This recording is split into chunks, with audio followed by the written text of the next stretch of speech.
এই দেখেন বন্ধুরা, আমি এই যে সবকিছু একসাথে নিয়ে নেবো। আমি আগের পার্টে আপনাদেরকে দেখিয়েছি প্যানকেকের, মানে আমি সবকিছু আপনাদের ডিটেলসে বলেছি। আমি ডিম নিয়েছি, কি নিয়েছি, আর এখন আমি দেখাবো। আপনারা দেখতেই পাচ্ছেন আমি সবকিছু একসাথে মিক্সড করে নিচ্ছি, ম্যাশ করে নিয়েছি। এই দেখেন যে আমার ম্যাশ করা হয়ে গিয়েছে। এখন আমি এর ভিতরে আমি আরো কিছু জিনিস অ্যাড করব। এই যে আমি খেজুরটা ভিজিয়ে রেখে দিয়েছিলাম, আমি এই খেজুরটুকু নিয়ে নেব। খোসা উপর থেকে ছাড়িয়ে নেবেন। এই দেখেন একদম এই যে আমি খেজুরটা আগে ছাড়িয়ে তারপরে আমি খেজুর নিয়ে নেব। আমি এখানে দুইটা নিয়েছিলাম, আমি একটা খেজুর নেব। আঠিটা একটু ফেলে দিয়ে তারপরে আমি খেজুর নেব। আর এই খেজুরটা কিন্তু আমি আগে থেকে গরম পানিতে ভিজিয়ে রেখেছিলাম, ভিজিয়ে রেখে তারপরে মনে করুন খোসাটা একটু ছাড়িয়ে গিয়েছে, পরে খোসাটা ছাড়িয়ে পরে আমি নিয়েছি। এই খেজুরটা দিয়ে দেবো, দিয়ে আমি ভালো করে ম্যাশ করে নেব। আপনারা দেখতে থাকুন আমি আমার বাবুর জন্য কিভাবে প্যানকেক বানাই। আর আপনারা এর সাথে এই গাজরের বদলে পালং শাক, শুধু পালং শাক কিংবা এটা স্কিপও করতে পারেন, এমনকি আপেলও দিতে পারেন।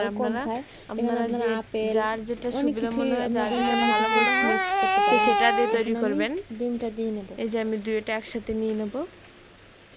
এবার এখন আমি ডিম নিয়ে নেব দেশি মুরগির ডিম। আমি পুরো টুক নেব না, আমি চামচ দিয়ে, যেহেতু আমি পুরো টুক নেব না তাই আমি চামচ দিয়ে একটু ফেটিয়ে নেব।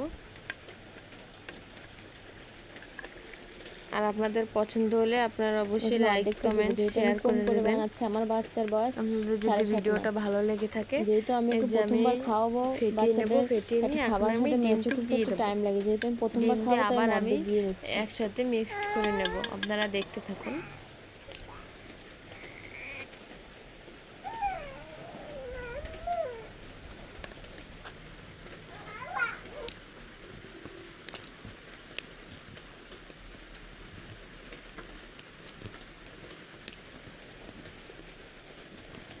ভালো করে মিশিয়ে নেব।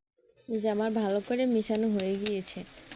এখন আমি যেহেতু আমি এই ডিমটুকু রেখে দিয়েছি, বাচ্চাদের প্রত্যেকদিন একটা করে ডিম খাওয়ানো উচিত। আমি রাত্রেবেলা ওকে এটা দিয়ে পাস্তা রান্না করে দেবো। আমি সচরাচর পাস্তার ভিতরে এগ দিই না, তারপরে আমি যেহেতু এইটুকু আছে আমি রাত্রের পাস্তার ভিতরে এইটুকু দিয়ে দেবো।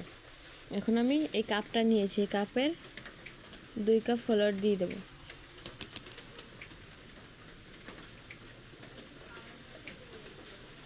আপনাদের পরিমাণ মতো আপনারা নেবেন, পরিমাণ বুঝে নেবেন। আমাদের বাচ্চাদের যতটুকু খাওয়াবেন। আমি আজকে অল্প করে বানাচ্ছি, সেজন্য আমি অল্প করেই নিচ্ছি। ভালো করে মিশিয়ে নেব। এই দেখেন আমার মিশানো হয়ে গিয়েছে।